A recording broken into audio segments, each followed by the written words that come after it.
Delegasi AS baru saja bertemu dengan Vladimir Putin dan stafnya di Moskow. Dan meskipun belum ada perjanjian damai, tampaknya kita selangkah lebih dekat menuju suatu bentuk kompromi, seperti yang dikatakan oleh kantor berita Rusia, TASS. Di sini untuk membantu menjelaskan perkembangan tersebut adalah Ray McGovern dan Larry Johnson. Larry, selamat datang. Terima kasih Pascal, terima kasih. Mungkin kita mulai dengan pendapat Anda tentang pertemuan maraton selama 5 jam yang tampaknya dilakukan antara pihak AS dan Rusia di Moskow. Selain itu, mengenai para peserta, bagaimana Anda menafsirkan fakta bahwa pertemuan itu terutama dipimpin oleh Tuan Witkoff dan Jared Kushner di pihak AS? Mungkin kita mulai dengan Ray.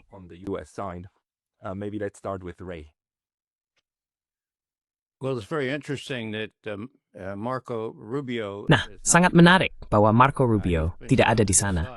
Dia telah disingkirkan, begitu juga dengan pihak Eropa yang sangat menentang bentuk pendekatan semacam ini, atau setidaknya kerjasama antara AS dan Rusia dalam isu utama Ukraina ini. Siapa lagi yang ada di sana? Nah, saya sudah membicarakan tentang Witkoff dan sang anak. Ya, bukan anaknya tentu saja, tapi menantunya bukan. Menantu Trump. Jadi siapa Witkoff itu? Dia seorang pengusaha properti, semacam orang keuangan, dan dia berhubungan sangat baik dengan Dmitriev, yang merupakan orang keuangan dari pihak Rusia. Mereka sempat berbicara sedikit tentang potensi perluasan besar-besaran hubungan ekonomi. Nah, itu mungkin akan terjadi, tapi tidak dalam beberapa tahun ke depan. Meski begitu, hal itu sudah ada di meja pembahasan, dan mereka tahu bahwa Trump tertarik pada hal itu.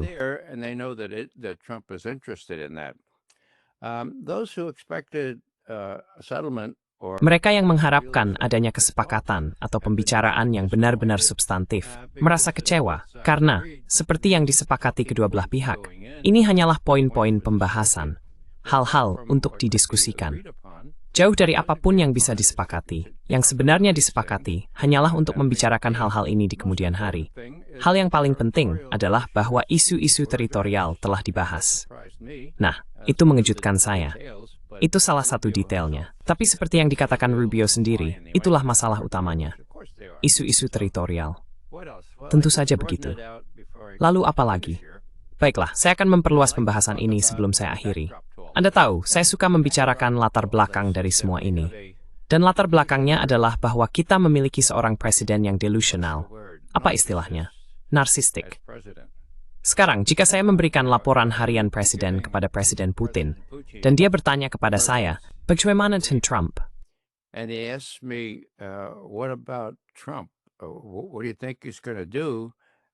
Menurutmu, apa yang akan dia lakukan? Aku harus bilang, aku sama sekali nggak tahu dalam bahasa Rusia. Dia begitu sulit ditebak. Kita tidak bisa menebak apa yang akan dia lakukan dari hari ke hari. Jadi Putin, apa artinya itu? Artinya, Tuan Putin, dia memegang kode-kode itu. Oke? Kamu harus memperlakukan seorang narsisis delusional seperti Trump, sebagaimana kamu memperlakukan siapapun yang seperti itu. Kamu harus sangat berhati-hati. Kamu tidak bisa memprovokasi mereka. Kamu harus berpura-pura mengikuti alurnya. Kamu harus menyanjung mereka. Kamu harus berkata, oh, itu hal hebat yang kamu lakukan. Dan kamu seharusnya mendapat hadiah Nobel Perdamaian. Jadi kamu berpura-pura mengikuti. Karena kalau tidak, kamu bisa membuatnya gelisah. Dan Tuhan tahu, kita tidak bisa benar-benar bergantung pada apapun yang akan dia lakukan. Oke? Dia megang kode nuklir.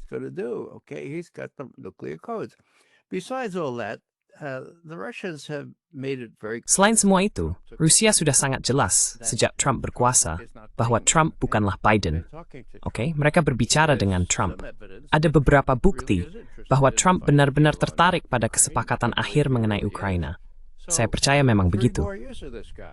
Jadi, 3 tahun lagi dengan orang ini. Bagaimana kita akan menghadapinya? Ini semacam, seperti landak yang kawin di hutan.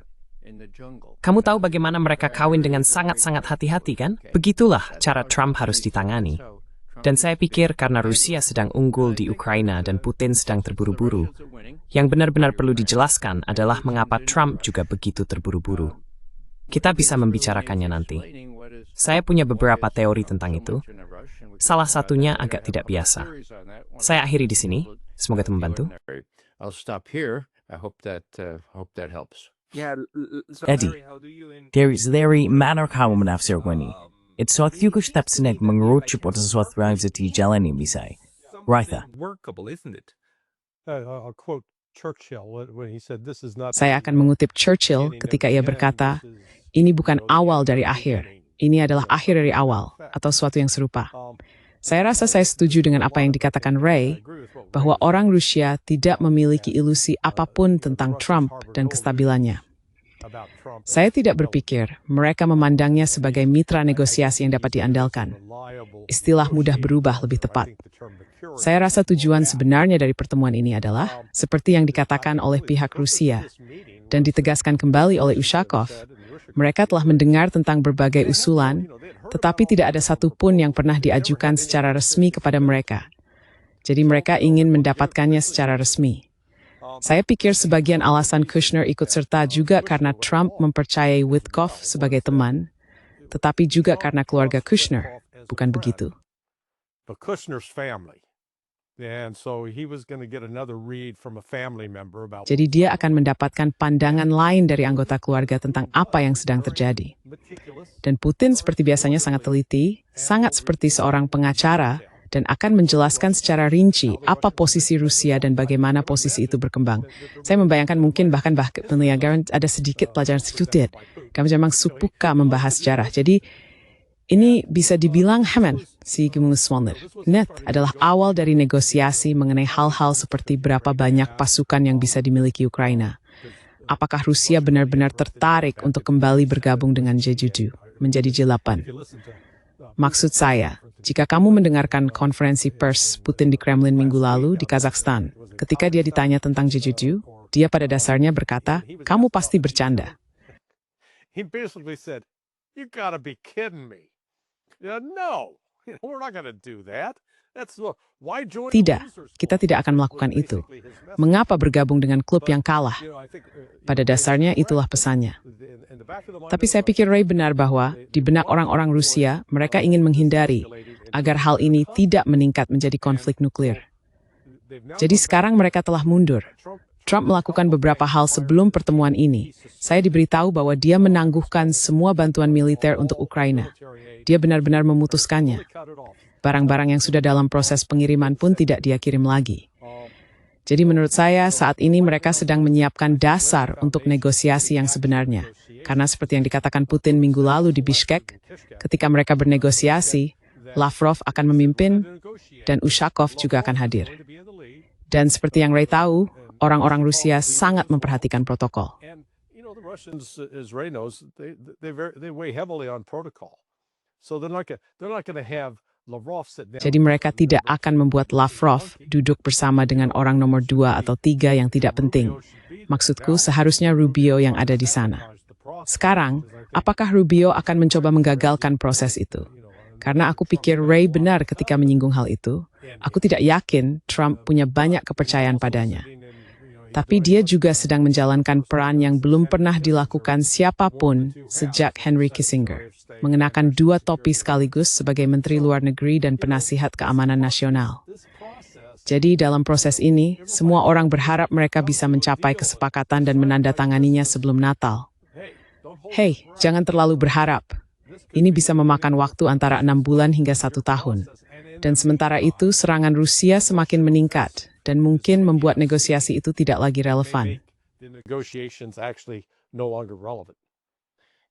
And isn't how Dan bukankah, maksud saya, cara hal ini berkembang cukup mengejutkan bagi saya. Karena biasanya jika Anda melakukan negosiasi diplomatik, Anda tahu para duta besar terlibat, para menteri luar negeri berperan penting, bukan?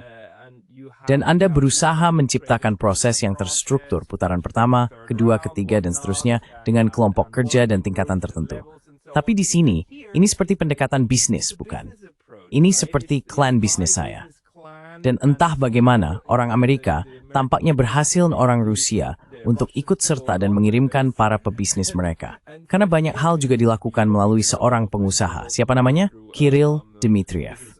Kirill Dmitriev. Dmitriev. Yeah. It's it's quite Cukup menarik. Saya penasaran bagaimana mereka menanggapinya. Maksud saya, terutama dari pihak Rusia karena dalam arti tertentu, yang diinginkan adalah jaminan bahwa apapun yang dinegosiasikan benar-benar akan dilaksanakan. Benar. Jadi, dibutuhkan dukungan institusional. Ray, menurutmu bagaimana? Bagaimana Rusia mencoba, atau apa strategi Rusia dalam situasi ini? Bagaimana mereka mendapatkan dukungan, katakanlah, dari sisi keamanan, lembaga intelijen seperti CIA? Kita tahu CIA ada di lapangan, di Ukraina, bukan? Jadi bagaimana Rusia akan menghadapi sisi institusional dari apapun yang sedang dibahas di sana?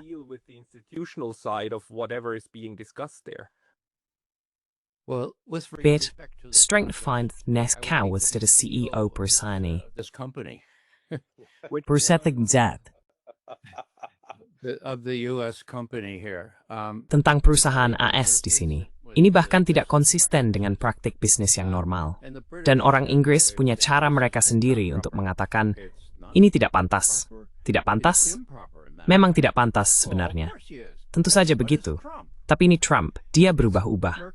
Tapi itu tidak masalah. Rusia, apakah mereka pendekatan yang lebih teratur dan langsung? Tentu saja. Dan mereka sudah mengatakan demikian.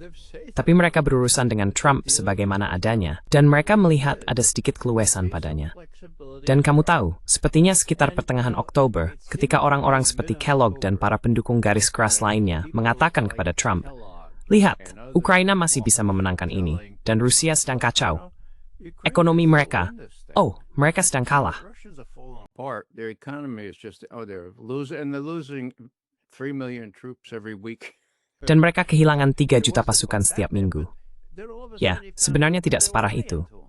Tapi kemudian, tiba-tiba saja, dia mengetahui bahwa mereka telah berbohong padanya. Sekitar pertengahan Oktober, oke? Dan saat itulah, semua ini dimulai. Saat itulah, dia menelepon Putin dan berkata, baiklah, mari kita bertemu di Budapest. Lalu keesokan harinya, dia bertemu dengan Zelensky dan berkata, lupakan Tomahawk itu. Kami tidak akan memberimu Tomahawk itu karena alasan X, Y, dan Z. Jadi, itu terjadi 2 hari berturut-turut. Setelah itu, Trump mendapat banyak kritik kan? Butuh waktu sekitar seminggu baginya untuk pulih. Lalu Rubio dan Lavrov berbicara. Tapi itu tidak penting. Dan mereka membatalkan pertemuan puncak di Budapest.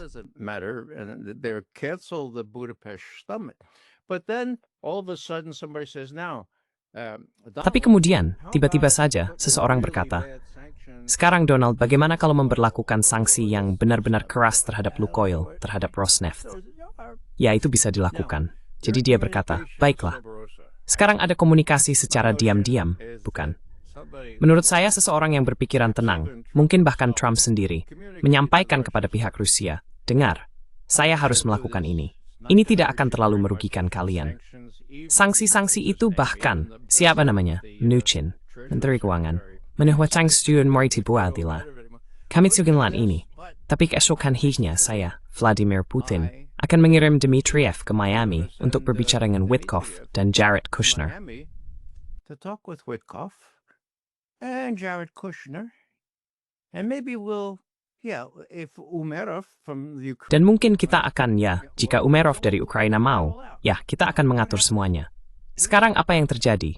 Kita memiliki percakapan yang sangat menarik yang disadap antara Dmitriev dan Ushakov, 2 diplomat senior Rusia.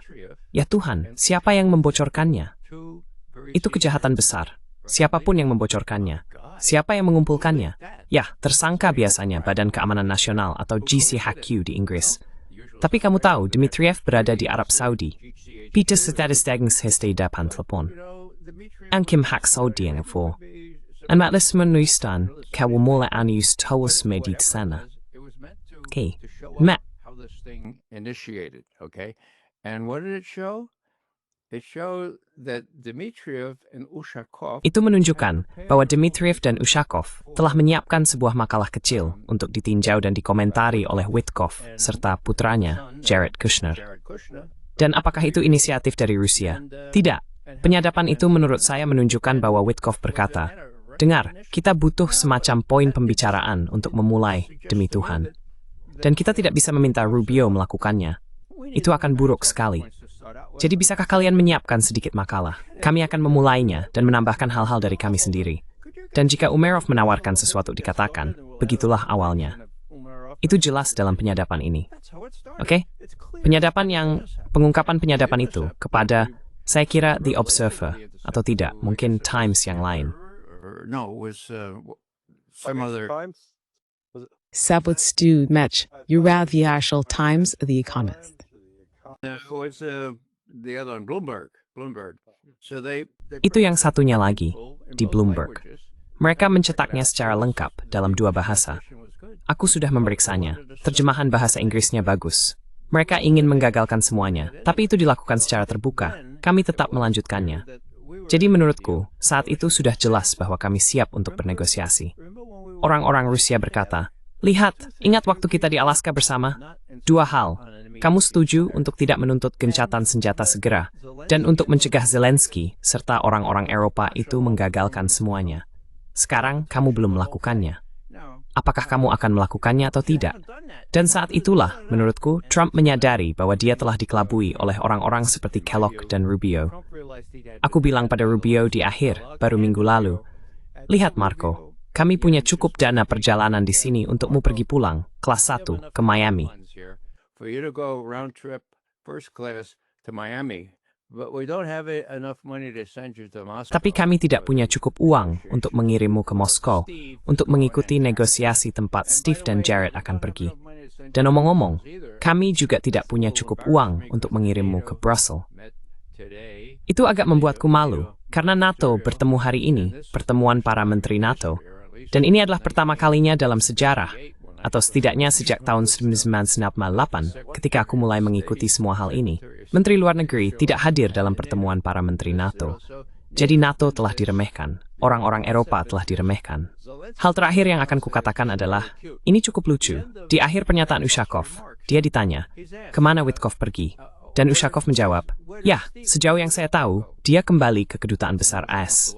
Ya, tapi kemana dia akan pergi setelah itu? Apakah dia pulang? Ya, sepertinya begitu. Is he going home? Yeah, I think. But isn't he going to stop in Kiev? Tapi apakah dia akan berhenti di Kiev? Itu pertanyaan dari jurnalis. Dan Ushakov mengatakan, tidak, delegasi AS berjanji tidak akan berhenti di Kiev. Mereka akan langsung pulang. Lalu ada sedikit obrolan tadi malam. Larry dan aku membicarakannya. Apakah dia akan berhenti di Irlandia? Bukan hanya untuk minum Guinness, tapi untuk bertemu dengan Zelensky.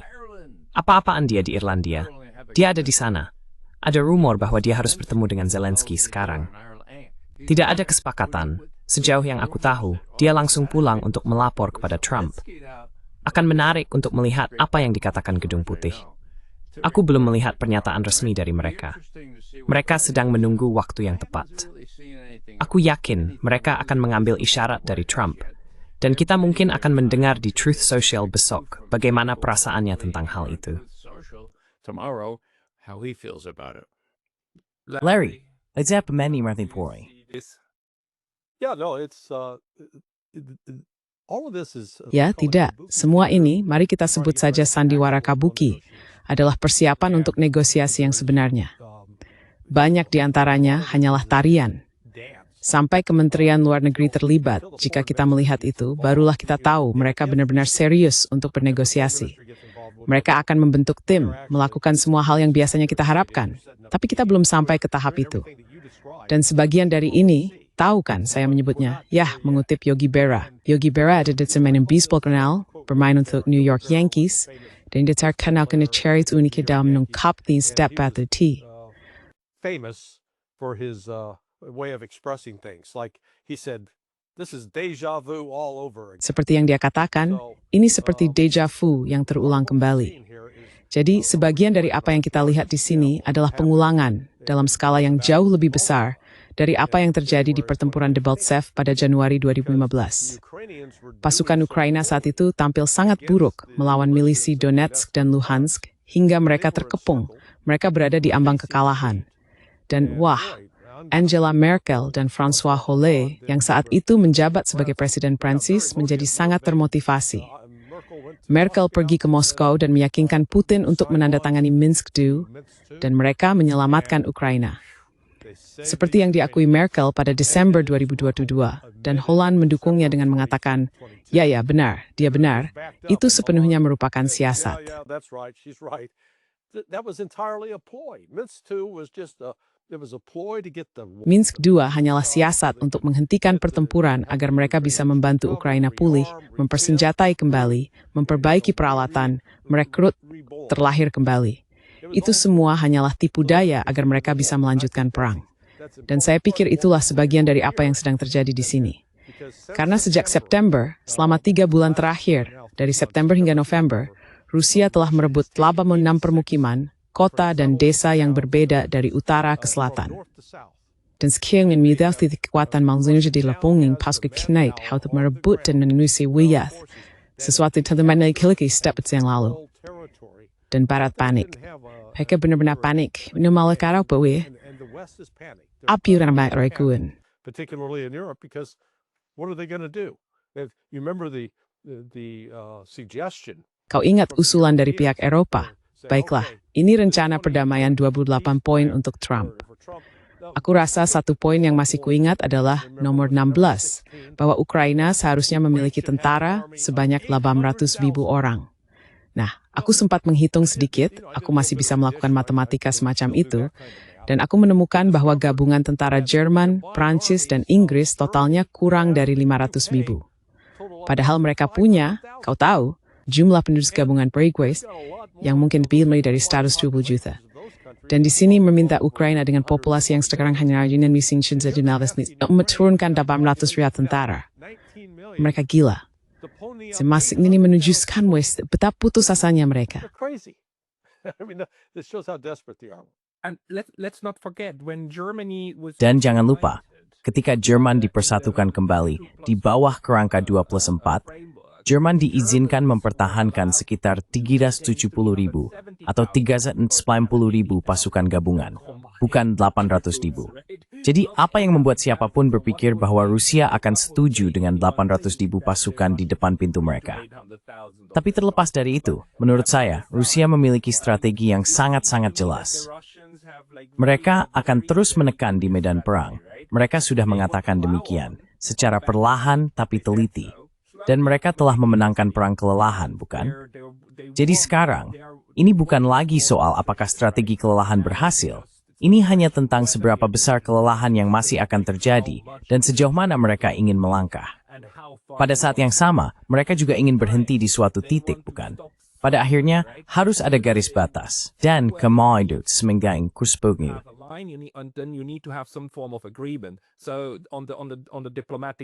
Jadi di jalur diplomatik, mereka mengikuti cara yang diinginkan pemerintahan Trump untuk menerapkan hal ini. Mungkin, seperti yang dikatakan Ray, untuk menyenangkan Trump dan setidaknya tidak melewatkan tenggat waktu itu. Benar. Jadi, apakah menurutmu ada strategi di balik upaya mencapai titik ini, di mana mereka bisa menerapkan rencana besar yang diinginkan Rusia, yaitu suatu pengaturan keamanan di Eropa? Itulah bagian yang sulit. Benar, semacam perjanjian payung. Maksudku, berhenti di Ukraina adalah satu hal, dan membagi wilayah adalah hal lain. Tetapi mencapai proses perjanjian keamanan adalah hal yang berbeda. Mungkin kita mulai dengan Larry lalu Ray. Menurutmu, bagaimana mereka mencoba menegosiasikan kerangka besar yang telah dibicarakan Rusia selama 3,5 tahun terakhir?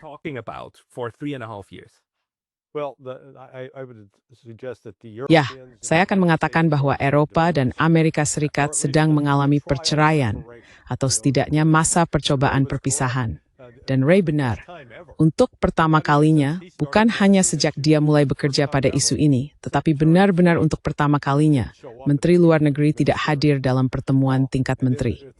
Dan jika laporan yang mengatakan bahwa Trump telah menghentikan aliran bantuan ke Ukraina itu benar, maka muncullah kisah tentang korupsi. Kisah itu benar-benar berkembang pesat, dan isu korupsi jauh lebih besar daripada hanya 100 juta yang telah dilaporkan. Jumlahnya mencapai miliaran, mendekati 6 miliar dari total 310 miliar. Ya, dengan B. Tapi isu korupsi itu didorong oleh Erdogan. Orang Amerika mendelikan abu, dapat AS, smon menaraki. Let's cut them off. Ya, kita mulai mendorong orang-orang Ukraina sedikit ke tepi jurang, mengatakan, "Hei, naik ke sini dan lihat ini." Lalu kita beri mereka sedikit dorongan, dan mereka pun meluncur. Menurut saya, yang disadari Trump saat membaca hasil jajak pendapat adalah bahwa dukungan luas seperti 4 tahun lalu untuk mendukung Ukraina sudah tidak sama lagi. Faktanya, kisah tentang korupsi saya percaya sengaja disebarkan untuk semakin mengaburkan keadaan. Karena salah satu hal yang sebenarnya tidak terlalu diketahui publik, ya, tidak banyak diketahui, ada bahwa setidaknya 23 anggota Kongres telah menerima jutaan dolar. Saya tahu ada seorang senator Partai Republik tertentu yang mendapat 16 hingga 17 juta, dan seorang senator Partai Demokrat tertentu yang mendapat 23 juta. Jadi ini adalah uang yang kita berikan kepada Zelensky, yang kemudian sampai ke tangan orang-orang Ukraina.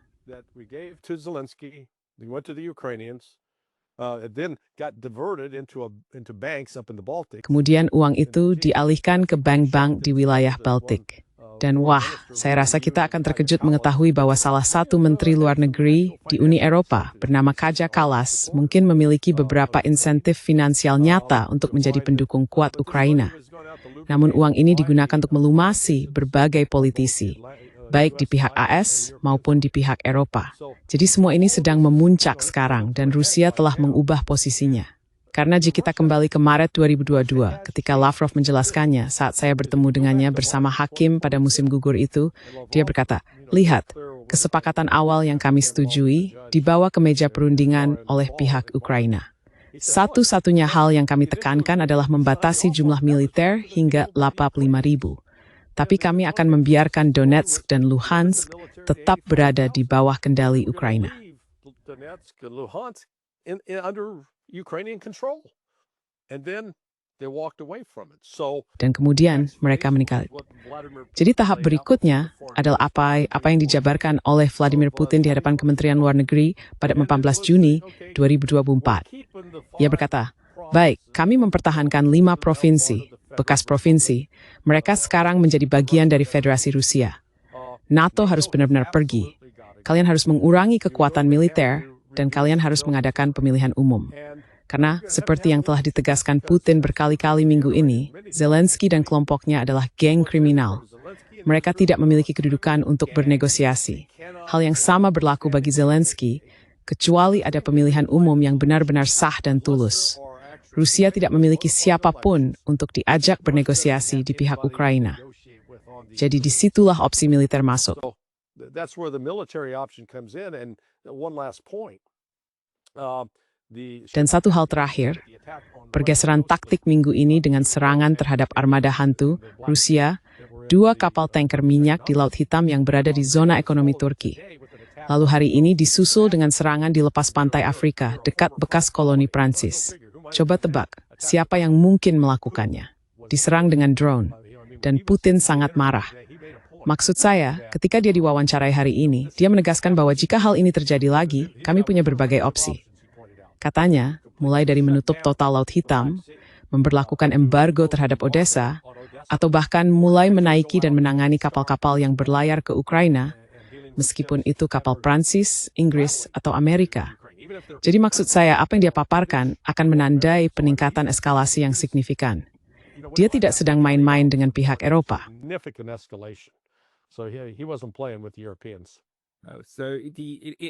Jadi dalam arti tertentu, seluruh sandiwara kabuki ini, seperti yang kamu katakan, terus berlanjut dan juga di lapangan. Maksud saya, menyerang kapal tanker minyak ini tidak akan mengubah jalannya perang, sama sekali tidak. Ray, menurutmu apakah hal ini berpengaruh terhadap apa yang terjadi di sisi diplomatik?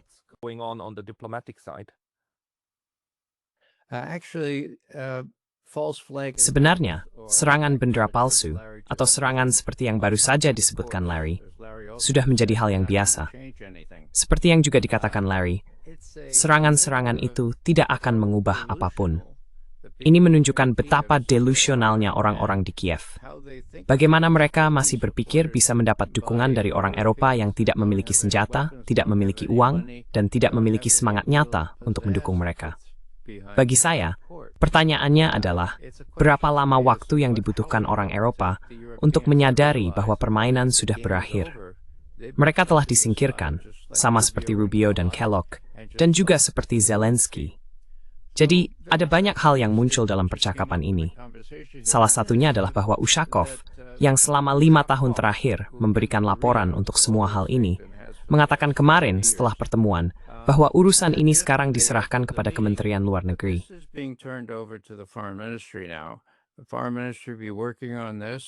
Kementerian Luar Negeri akan menangani hal ini. Jadi Larry, kamu membuat poin yang bagus bahwa Kementerian Luar Negeri selama ini agak terpinggirkan. Tapi sekarang, setidaknya menurut Ushakov, kita harus tahu bahwa Kementerian Luar Negeri sedang bekerja keras seperti berang-berang untuk mencoba membuat kemajuan dan mungkin bahkan mengatur pertemuan puncak jika semuanya bisa disiapkan. Itu satu hal. Terkait dengan Ushakov, saya menontonnya tadi malam dan saya teringat sesuatu yang sangat relevan di sini. Ini ada hubungannya dengan apa yang dikatakan Larry tentang penipuan Minsk, di mana, seperti yang disebutkan Larry, Holland dan Merkel mengakui bahwa itu hanya untuk memberi waktu kepada Ukraina agar bisa bersiap dipersenjatai dan dilatih oleh pasukan NATO. Dan sekarang lihat mereka sudah siap, bukan?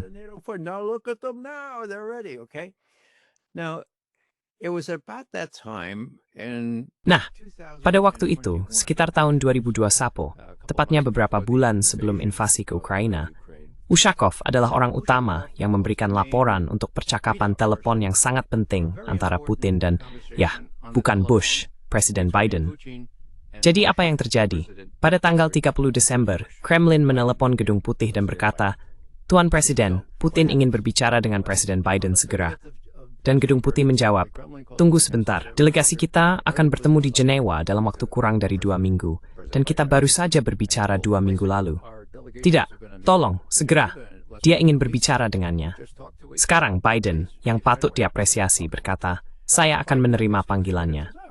Tapi dia sedang sendirian di rumahnya di Delaware. Jadi dia menerima panggilan itu, dan Ushakov, ini poinnya di sini, memberikan laporannya, dan dia menceritakan apa yang terjadi.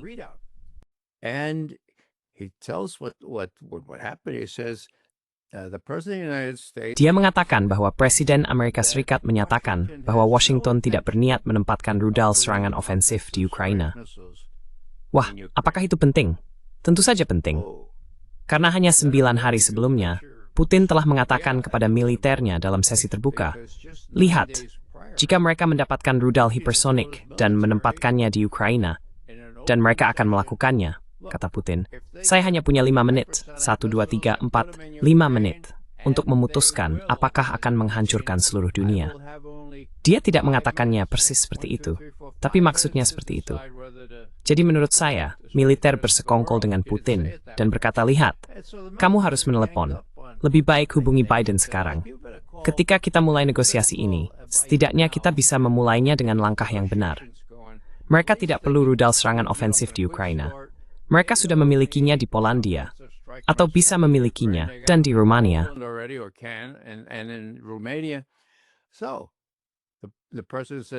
Jadi, Presiden berkata, "Menurut saya, itu terdengar seperti ide yang bagus, Ushakov." Presiden juga mengatakan, "Kami tidak berniat menempatkan rudal serangan ofensif." Keesokan harinya, malam tahun baru 2021, Ushakov sangat gembira. "Ya Tuhan, akhirnya mereka mendengarkan kita. Mereka akhirnya mengakui kepentingan inti kita. Ini memenuhi sebagian besar ketentuan dalam rancangan perjanjian yang kami berikan kepada mereka." Lalu apa yang terjadi? Nah, ketika delegasi AS dan Rusia bertemu di Jenewa pada 12 Januari, Ryabkov, Wakil Menteri Luar Negeri, bertemu dengan Wendy Sherman, perwakilan kita. Dan dia berkata, "Sekarang mari kita bahas detailnya. Janji Biden tuh, mari kita perjelas di sini." That was terrific what Biden promised. Let's flesh it out here. I said, what do we talk about? Oh, Apa yang kita bicarakan? Oh, kamu tahu, janji untuk tidak menempatkan rudal serangan ofensif. Kamu tidak tahu tentang itu. Tidak, itu pertama kalinya saya mendengarnya, kata Wendy Sherman. Pada 21 Januari, sekitar 2 minggu kemudian, Lavrov akhirnya menemui Tony Blinken dan berkata, "Tony, apa yang terjadi di sini, demi Tuhan? Presiden bilang kamu membuat janji itu. Kami semua sangat gembira." Dan Blinken berkata, lupakan saja. Dia sendirian di rumah. Aku tidak ada di sana. Sullivan juga tidak ada. Lupakan saja. Kami punya hak untuk menempatkan rudal serangan ofensif di Ukraina. Dan kami akan melakukannya jika mereka memintanya. Sekarang mungkin kita bisa bicara tentang bagaimana baterai sebeskan sebutas nafo. Itu tidak sudah start Januari. Okay, that was the 21st of January. On the 12th of February was the last call between Biden. Pada 12 Februari, terjadi panggilan terakhir antara Biden dan Putin. Dan laporan yang disampaikan lagi oleh Ushakov menyebutkan bahwa Presiden Amerika Serikat menolak membicarakan komitmen sebelumnya untuk tidak menempatkan rudal serangan ofensif di Ukraina. Sekarang, mengapa saya mengatakan semua itu? Nah, Ushakov telah mengalami pengalaman yang sangat sulit. Ia mengenal Amerika sebaik siapapun, termasuk Lavrov, karena Ushakov pernah menjadi duta besar di Washington dari tahun 1998 hingga 2008, yang menurut saya sekitar 10 tahun, bukan? Sejak 2012, ia menjadi orang utama Putin untuk urusan Eropa, terutama mengenai Ukraina. Jadi yang saya maksud di sini adalah bahwa ada semacam pengendali alami terhadap apa yang mungkin menggoda Putin untuk dilakukan. Karena Ushakov akan berkata, lihat, percayalah, tapi verifikasi dulu. Bukan begitu.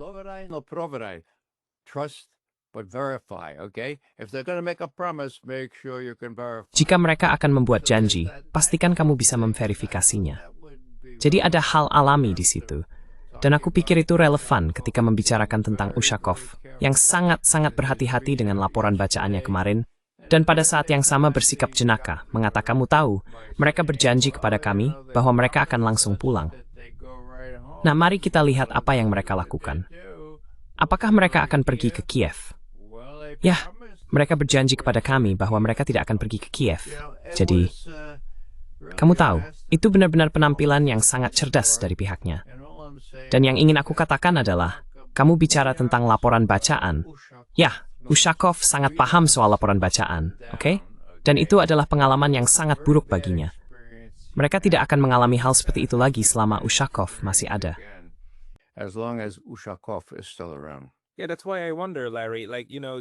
Ya, itu sebabnya saya penasaran. Larry, kamu tahu, Vladimir Putin adalah orang yang pernah mengatakan, atau dilaporkan pernah mengatakan, bahwa dia telah bertemu dengan beberapa presiden AS. Dan setiap kali kamu bertemu mereka secara langsung, kamu bisa saling memahami. Tapi kemudian mereka pulang, dan didatangi oleh orang-orang bersetelan hitam yang menjelaskan kepada mereka bagaimana hal-hal sebenarnya berjalan. Dan semua kesepakatan pribadi yang sebelumnya dibuat pada dasarnya lenyap begitu saja. Jadi mereka tahu itu. Orang Rusia tahu hal ini. Ini bukan, ya, saya rasa mereka tidak lagi naif soal itu. Terutama setelah Minsk dan seterusnya, setelah menyadari bagaimana mereka telah dipermainkan. Jadi menurutmu, strategi apa yang paling mungkin mereka gunakan untuk tetap bisa mengarahkan suatu proses? Saya memang berpikir bahwa mereka memandang segala sesuatu dalam bentuk proses di Rusia. Dan ini adalah proses yang bersedia mereka ikuti. Dan jika kita membaca kantor berita TASS, mereka mulai menggunakan kata kompromi. Belum ada kompromi yang dicapai, tapi itu kata yang menarik. Bisa kamu menjelaskan soal itu? Can you maybe speak to that? Yeah, I think what the United States might be. Ya, saya pikir apa yang mungkin dicari oleh Amerika Serikat dengan pemerintahan Trump adalah, kamu tahu, semacam kesepakatan di mana. Jadi Rusia memiliki 5 wilayah ini. Tentu mereka bisa hidup dengan 3, cukup lepaskan 2 itu. Itu tidak akan terjadi, oke? Maksud saya, Rusia memiliki 2 tujuan sejak awal. Demilitarisasi Ukraina dan denazifikasi Ukraina. Itulah 2 tujuan mendasar. Tujuan-tujuan itu tidak hilang. Itu harus terus dijalankan dan dilaksanakan. Sekarang, apakah Rusia lebih suka melaksanakannya melalui cara diplomatik? Tentu saja. Hampir tepat 2 tahun yang lalu, saya berada di Moskow dan bertemu Sergei Ryabkov untuk pertama kalinya. Saya di sana bersama Pepe Escobar, dan kami sempat berbincang singkat dengan Ryabkov, tetapi saat itu ia menekankan rasa frustrasi dari pihak Kementerian Luar Negeri Rusia tentang kurangnya komunikasi. Dan itu bukan sekadar frustrasi. About the lack of communication. And it wasn't just frustration, it was sort of alarm as well, like he was pointing out. Itu juga semacam peringatan. Seperti yang dia tunjukkan, selama Perang Dingin kita tetap berkomunikasi. Ketika Uni Soviet memasok senjata dan personel untuk melawan orang Amerika di Vietnam, kita tetap berkomunikasi. Kita bahkan sedang mengkesan pendalian Tangyun. Dan dia berkata, sekarang kita tidak memiliki komunikasi. Itu bukan. Jadi, Rusia ingin menjaga jalur komunikasi tetap terbuka dan menghindari mengambil langkah-langkah yang akan dianggap menghina secara sengaja. Namun pada saat yang sama, itulah sebabnya Putin menjelaskan kepada Ryabkov dan Kushner, inilah yang dimaksud dengan demilitarisasi dan denazifikasi, dengan harapan hal itu akan disampaikan kembali kepada Donald Trump. Dan, kamu tahu, semoga hal itu bisa membuat Trump sadar bahwa ini bukan negosiasi yang mudah dan cepat yang akan selesai dalam sehari atau sebelum awal tahun. Easy, quick negotiation that's going to be over in a day or by the first of the year. So the Russians put a high value on. Jadi orang-orang Rusia sangat menghargai komunikasi itu. Masalah di pihak AS adalah, dan menurut saya Ray, ini adalah salah satu poin analitis mendasarnya ketika dia berada di CIA, memimpin analisis tentang Soviet, yaitu dengarkan apa yang dikatakan oleh orang Rusia.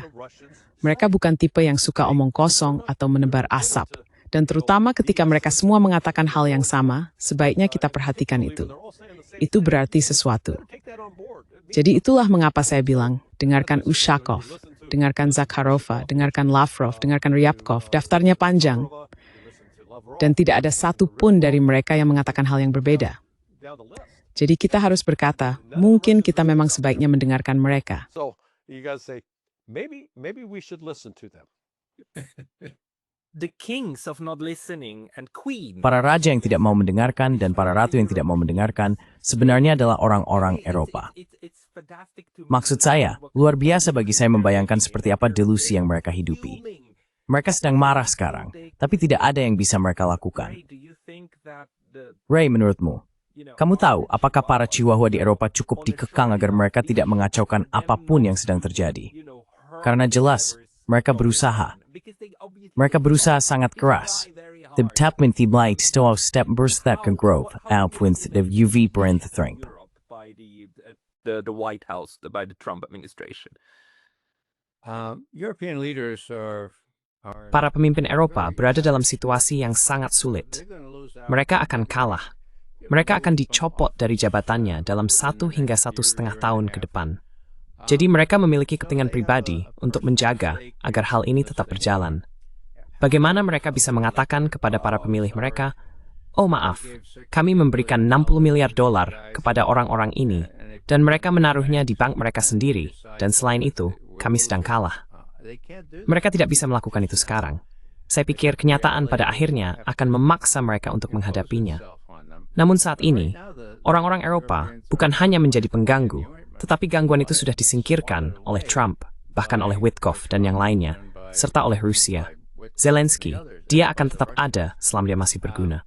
Zelensky, he's going to be around for as long as he's useful. Now we have Zaluzhny. Sekarang kita punya Zaluzhny. Dia tidak lagi berkhayal bahwa dia mungkin bisa kembali. Dan dia sebenarnya sudah mengatakan hal itu dalam sebuah artikel di Daily Telegraph. Kalau tidak salah, itu baru 2 hari yang lalu. Jadi semua hal ini perlu diselesaikan, dan itu akan memakan waktu. Tapi waktu berpihak pada Rusia. Trump, kita para analis, kita harus membaca semuanya. Kita bahkan harus membaca memoir dan semacamnya. Dan itu menyebalkan. Tapi sekarang kita juga harus menonton semuanya. Kita harus melihat Presiden Amerika Serikat berpegangan pada sandaran di pesawat. Dan kita harus mendengar suaranya. Lalu kita harus menjawab. Dan apa yang dia katakan? Dia berkata, ya, kamu tahu, berapa lama ini akan memakan waktu? Well, how long is it going to take? It's up to the Russians. Itu terserah pada Rusia. Kamu tahu, Rusia sedang cukup berhasil. Perlu diingat. Dan ini serius. Jika mereka tidak menunjukkan sedikit fleksibilitas kepada Ukraina, Rusia akan mengambil wilayah itu juga.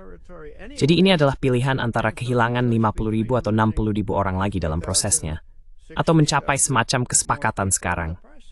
Trump tahu siapa yang sedang unggul sekarang, dan itu hal besar, karena baru 2 bulan lalu, dia mengatakan Ukraina bisa menang. Oke, jadi itulah latar belakangnya. Sekarang kamu menyebutkan bukan hanya orang Eropa, tapi kamu tahu, aku khawatir akan ada serangan bendera palsu dengan skala yang lebih besar daripada yang sudah kita lihat. Drone-drone ini, dan semua hal itu.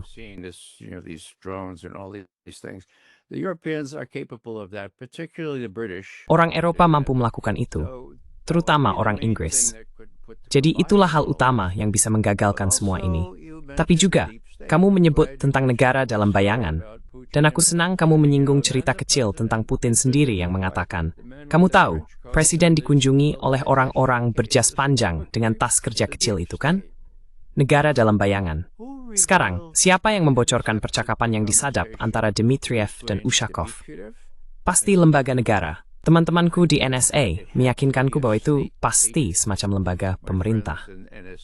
Sekarang kalau itu dilakukan oleh orang Saudi, ya mereka bisa melakukannya hanya dengan satu ketukan jempol.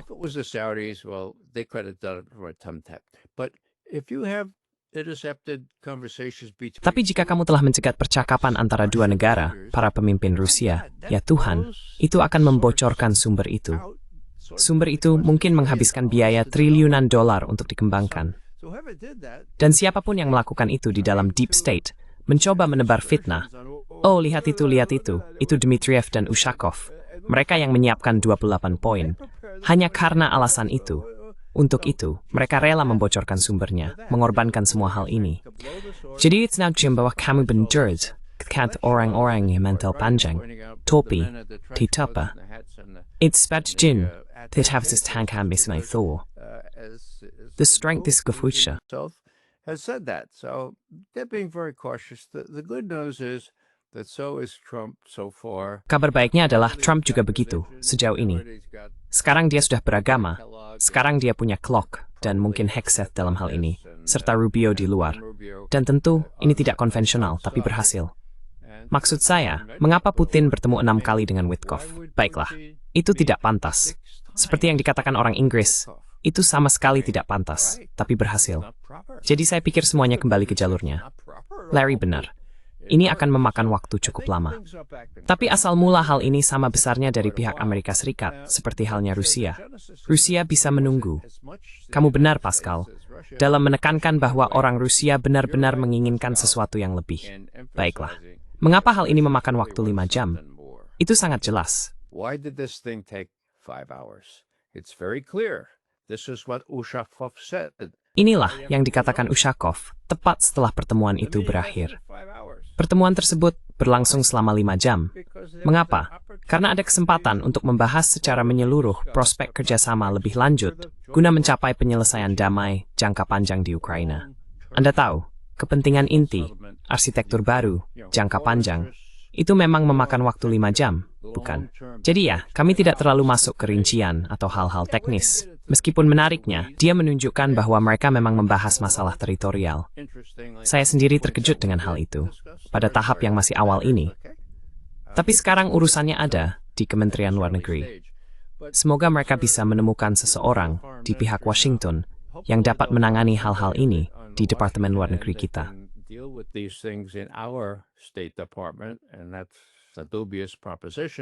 Dan itu adalah proposisi yang meragukan.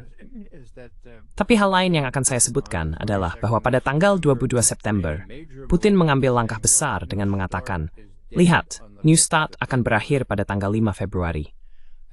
Kami pikir akan sangat baik jika kita tetap mematuhi batas kuantitatif dari New START, satu-satunya perjanjian strategis yang masih kita miliki. Jadi kami bersedia memberlakukan moratorium untuk tidak melanggar batas-batas itu jika kalian juga melakukannya. Sekarang, Trump ditanya tentang hal itu 2 minggu kemudian, dan dia berkata, ya, itu terdengar seperti ide yang bagus bagi saya. Dan disitulah wajar untuk meminta sesuatu yang lebih resmi. Itulah yang dimaksud Putin. Bisakah kita memiliki sesuatu yang lebih resmi tentang hal itu? Tapi disitulah, menurut saya, letak penyelesaiannya yang sebenarnya.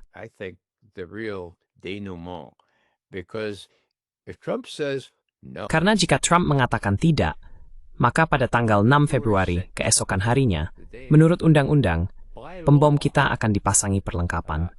Semua base LIPAM 2, atau setidaknya yang lebih canggih, akan dilengkapi dengan perangkat nuklir.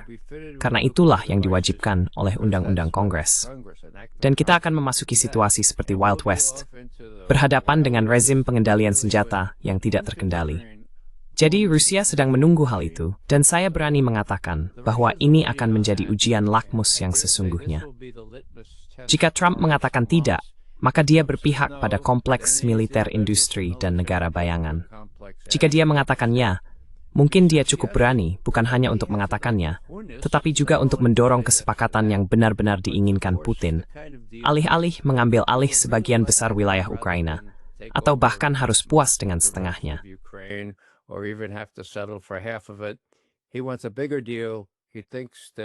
Dia menginginkan yang lebih besar.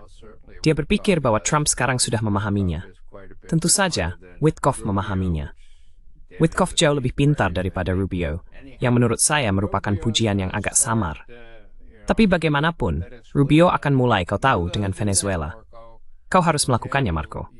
Kami akan menangani Eropa dan Ukraina. Saya akan bilang, sedikit demi sedikit, saya melihat kemajuan di depan, kecuali ada semacam operasi bendera palsu besar yang mengacaukannya. Dan saya sangat berharap pasukan keamanan Rusia dan pihak lainnya dapat mencegah hal semacam itu dan memastikan orang-orang tahu apa yang sebenarnya terjadi ketika itu terjadi. These are very good points, and maybe we end. Itu poin-poin yang sangat bagus. Mungkin kita akan menutup dengan Larry. Apakah Anda juga melihat bahwa, dalam arti tertentu, apa yang dilakukan Rusia adalah untuk menegaskan satu hal? Lihat, Ukraina sudah tidak punya harapan. Mengapa menghabiskan uang untuk sesuatu yang sudah gagal? Orang Amerika belum mau melepaskannya karena masih memiliki nilai strategis, tapi tampaknya mereka juga memahami hal itu. Dan pada saat yang sama, kemarin negosiasi strategi sedang berlangsung. September this andap nyigemin. Ray, permaan New Start, kesepakatan nuklir, sakiyak stet with yang tulki. The last agreements we have. There's also this one point which is that Ada juga satu poin ini, yaitu bahwa AS kini memiliki hak untuk menempatkan dan mengoperasikan 15 pangkalan militer di Finlandia dan 17 di Swedia. Dan kecuali satu, sebelumnya mereka tidak memilikinya. Jadi, dalam arti tertentu, tampaknya ada gambaran yang lebih besar sedang berlangsung. Apakah adil untuk mengatakan bahwa mungkin Moskow dan Washington saat ini lebih berfokus pada gambaran besar itu daripada pada detail di medan perang? Detail dan konsesi teritorial lebih menjadi bahan berita, sementara yang di Jeren, Moskow, ada gambaran yang lebih besar. it's the larger thing that especially Moscow is after. Oh yeah, no, definitely the bigger picture. They want security. Oh ya, tidak, tentu saja. Mereka menginginkan keamanan. Mereka telah menghabiskan 30 tahun menyaksikan perluasan NATO, menyaksikan NATO melakukan pelatihan ofensif untuk Ukraina, khususnya di bidang perang siber. Kamu tahu sebagian besar latihan NATO digambarkan bersifat defensif. Tapi aku ingat melihat di situs web EUCOM bahwa mereka mengajarkan perang siber ofensif. Ya, mereka menggunakan kata ofensif. Ketika kamu mundur sejenak dan menyadari bahwa Ukraina yang mandat strategi sekarang dan NATO undang isbabang kelatan di Ukraina dengan Ukraina sebagai mitri dibanding Greece dua bupat ornyu senaring sebenarnya. Pikirlah itu. Or the other actual NATO members. Think about that. So that means for all practical effects, for now. Jadi itu berarti untuk semua tujuan praktis, selama lebih dari 30 tahun sekarang, sejak tahun 1995, Ukraina telah menjadi anggota de facto NATO. Dan Rusia tidak berada dalam posisi, baik secara militer, teknologi, maupun ekonomi, sampai tahun 2022, ketika akhirnya mereka bisa berdiri dan berkata, baiklah, ini harus dihentikan. Dan di benak mereka, saya yakin mereka masih ingin memiliki hubungan positif dengan Barat, terutama dengan Amerika Serikat. Namun selama menuju September Terikov, saya menghabiskan konstitusi bersama Sergei Karaganov. Karaganov adalah pendukung vokal dari gagasan bahwa masa depan Rusia bukan di Barat, nanti di Timur. Russia's future is not in the West, it's in the East. And we got to expand in the East, and in Siberia, and with China. Dan kita harus memperluas ke timur, ke Siberia, dan dengan Tiongkok. Dia adalah sosok yang sangat berpengaruh. Faktanya ketika saya berada di sana, saya seharusnya bertemu dengan Kirill Dmitriev, tetapi saya sudah berkomitmen untuk sesuatu dengan Karaganov. Jadi saya harus memberitahu Dmitriev, kita bertemu lain kali. Kamu bisa bertemu dengan para negosiator. Ya, tapi ya, saya pikir Ray benar sekali. Rusia menginginkan, ya, mereka habis berdesanya. Tetapi mereka juga dicari bahwa Eropa adalah kekuatan jahat. Untungnya, Eropa tidak memiliki kekuatan sebesar kira-kira. Mereka ingin berurusan dengan Eropa tadi, tetapi terlihat Eropa kendali ketujuh resma. Dia lebih buruk daripada remaja dengan ngambek. The worse than a pouting teenager. Ray, do you have anything to add? Yeah, just a little footnote here. Ray, apakah kamu punya sesuatu untuk ditambahkan? Hanya sedikit catatan kaki di sini. Menurut saya, ini semacam keadilan puitis. Lavrov, jika dia ikut serta dalam pembicaraan ini, akan mendapati kursi kosong di seberangnya, karena dia tidak diizinkan datang. Sekarang, apakah Lavrov pergi bermain golf atau duduk di rumah mendengarkan musik? Tidak. Wang Yi ada di sana, Menteri Luar Negeri Tiongkok, mitra sejajarnya. Dan dia sedang bersantap dan bergaul, bisa dibilang begitu, dengan Wang Yi, yang merupakan diplomat tangguh pada dirinya sendiri. Jadi dalam mikrokosmos itu, Kerry bisa melihat kemana arah semuanya. Rusia benar-benar sedang menatap ke Tiongkok. The Russians are really looking toward China. China and Russia are joined at the hip right now. China dan Rusia saat ini benar-benar saling terikat. Itulah perubahan besar, ya, pergeseran tektonik dalam hubungan, keseimbangan kekuatan. 2 melawan 1, demi Tuhan. Amerika Serikat akan butuh waktu sedikit lebih lama. Dan saya pikir hal terakhir yang ingin saya sebut adalah upacara pada hari pembebasan, kemenangan atas Jepang, di Beijing, di mana perwakilan dari setengah dunia hadir. Tidak ada orang barat yang bisa disebut. Tidak. Siapa namanya? Trump. Saya maaf, Trump. Tidak hadir. Saya pikir itulah sebagian alasan mengapa sesungguhnya Tuan. Yakinlah, kita ada negara terkuat di dunia. You told me we were the all-powerful country in the world. What are we gonna do? Now, you may think this a little funny. Apa yang akan kita lakukan? Sekarang, mungkin kamu menganggap ini agak lucu, tapi saya pikir dalam benak Trump dia berkata, "Ya Tuhan, kita harus melakukan sesuatu." Oh, saya tahu apa yang akan kita lakukan. Kita akan fokus pada belahan bumi kita sendiri. Saya akan menyuruh orang ini, Elbridge Colby, untuk beralih dari menyerang Tiongkok ke belahan barat dan Amerika Serikat sendiri. Karena kita butuh pasukan untuk menjaga perdamaian. Ya, saya pikir itu bagian dari rekam jejaknya. As this kan spymål till Laura kan sen hes. Nungap haspos cardi för taking för Grenada. Last Mac the most had a board sport spat water marinian, but. Nuba, take Miss Moon methods. The wavan if we come. Okay, so there's this impulse to show how tough you are. Hegseth, of course, is the paradigm of that. Hegseth tentu saja adalah contoh sempurna dari hal itu. Kita akan lihat apa yang terjadi di Venezuela, tapi saya pikir itu bagian dari semuanya.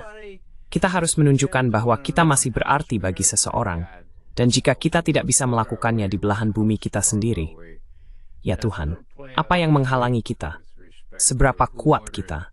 Dan hal itu akan terungkap minggu ini, terkait siapa yang memerintahkan serangan kedua itu, pembunuhan terhadap warga sipil. Ya, ini akan menarik, karena para anggota Kongres tidak akan pernah mendapatkan cerita yang sebenarnya. Ini dilakukan oleh pasukan operasi khusus, bahkan bukan melalui rantai komando biasa. Orang-orang ini memiliki rahasia mereka sendiri, yang tidak mereka bagikan kepada siapapun, terkadang bahkan tidak kepada Presiden Amerika Serikat. Sometimes not even with the President of the United States. What you're pointing out is very valuable. I think this is Apa yang Anda tunjukkan sangat berharga. Saya pikir inilah posisi kita di Amerika Serikat. Alih-alih membunuh orang Rusia, yang sudah tidak bisa mereka lakukan lagi, mereka pergi dan membunuh beberapa nelayan di Karibia, yang masih mungkin dilakukan, hanya untuk menunjukkan apa yang bisa mereka lakukan. Dan orang-orang Rusia, Anda tahu, meskipun orang Eropa berpikir mereka sedang berhadapan langsung dengan mereka, ternyata orang Rusia sekarang hanya ingin mengamankan bagian belakang dan kemudian maju menuju masa depan Asia. Yang jelas ada. Dan pertanyaannya adalah, bagaimana memastikan mereka tidak menggigit Anda sesekali? Jadi saya pikir disitulah posisi kita sekarang. Ini adalah diskusi yang sangat-sangat bermanfaat. Ray McGovern dan Larry Johnson. Terima kasih banyak atas waktu Anda hari ini. Terima kasih banyak.